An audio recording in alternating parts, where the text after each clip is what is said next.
Hi friends, ಇವಾಗ ನಿಮ್ಗೆ fourth question ಏನಂತ ಹೇಳಿದ್ದಾರೆ ಅಂದ್ರೆ ನೀವು ನೋಡ್ಬೋದು.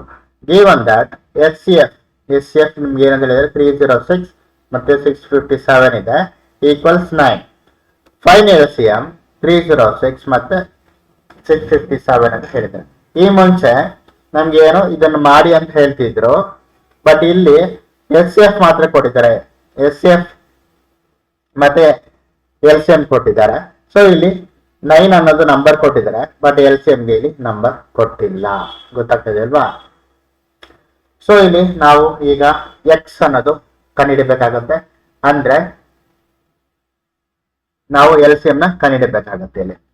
ಸೊ ಈಗ ಕಂಡುಹಿಡಬೇಕು ಅಂದ್ರೆ ನಮ್ಗೆ ಒಂದು ಫಾರ್ಮುಲಾ ಇದೆ. ಆ ಫಾರ್ಮುಲಾ ಈ ತರ ಇದೆ: SCF into LCM is equal to A into B. ಇದು ಫಾರ್ಮುಲಾ, ಸ್ಟ್ಯಾಂಡರ್ಡ್ ಫಾರ್ಮುಲಾ ಮ್ಯಾಥಮೆಟಿಕ್ಸ್ಗೆ.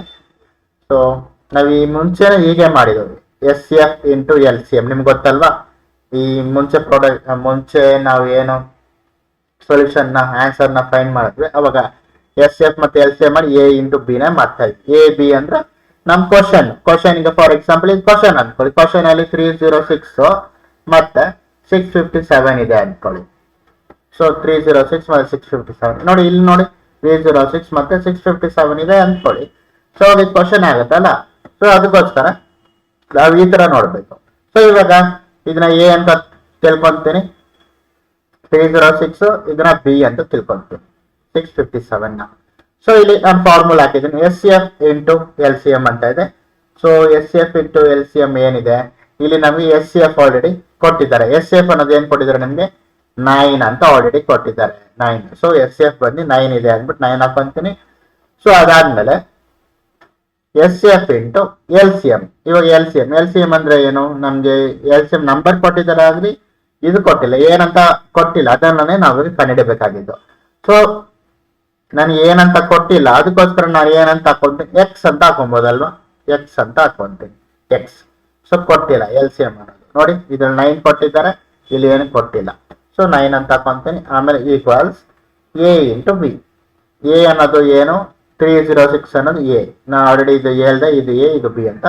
ಸೊ 306 ಇಂಟು ಬಿ ಏನಿದೆ 657, ಇದು ಬಿ. ಸೊ ಇವಾಗ ಏನಾಗುತ್ತೆ, ಈ ರೀತಿ ಇದ್ದಾಗ ನಾವು ಮ್ಯಾಥಮೆಟಿಕ್ಸ್ ಅಲ್ಲಿ ಯಾವ ತರ ಯೂಸ್ ಮಾಡ್ತೀವಿ? So x is equal to 306 into 657.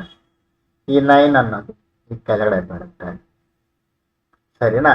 ಇವಾಗ ನಾವು ಡಿವೈಡ್ ಮಾಡಬೇಕಾಗತ್ತೆ. ಫಸ್ಟ್ 306 ಇಂಟು 657 ಇದು ಮಾಡಿ. 306 ಇಂಟು 657 ಎಷ್ಟಾಗತ್ತೆ?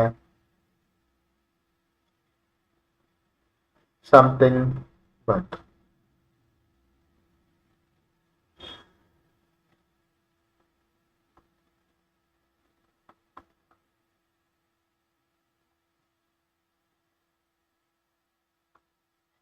ಇದು ಇದಕ್ಕೆ ಅಂದ್ರೆ 306 ಇಂಟು 657 ಎಷ್ಟು ಬಂತು? ಮತ್ತೆ ಇನ್ನು 9 ನಾವಿನ್ನು ಡಿವೈಡ್ ಮಾಡಿಲ್ಲ. ಸೊ 9 ಇಲ್ಲಿದೆ. ಸೊ ಇವಾಗ ನಾನು ಡಿವೈಡ್ ಮಾಡ್ತೇನೆ, ಡಿವೈಡ್ ಬೈ 9. ಸೊ ಇವಾಗ ಆನ್ಸರ್ ಎಷ್ಟು ಬಂತು? 22338. 22338. ಸೊ ಇದು ಏನು value? X value. So X ಇಲ್ಲಿದೆ ಅಲ್ವಾ? ಸೊ ನಾವು ಇದು ಮಾಡ್ದಾಗಲೇ ಬಂದಿದ್ದು. ಸೊ ಇದು ಎರಡು ಮಾಡಿದಾಗ ಇದು ಬಂತು, ಇದು ಮಾಡಿದಾಗ ಇದು ಬಂತು. ಸೊ ಎಕ್ಸ್ ವ್ಯಾಲ್ಯೂ 22338, ಇದು ಎಕ್ಸ್ ವ್ಯಾಲ್ಯೂ. ಸೊ ನೀವು ನಾರ್ಮಲ್ ಕ್ಯಾಲ್ಕುಲೇಟರ್ ಯೂಸ್ ಮಾಡಿದಾಗ ನಾವು ಈ ತರ ಮಾಡ್ಕೊಂತೀವಿ, ಗೊತ್ತಲ್ವಾ? ಈ ರೀತಿ ಫಾರ್ ಎಕ್ಸಾಂಪಲ್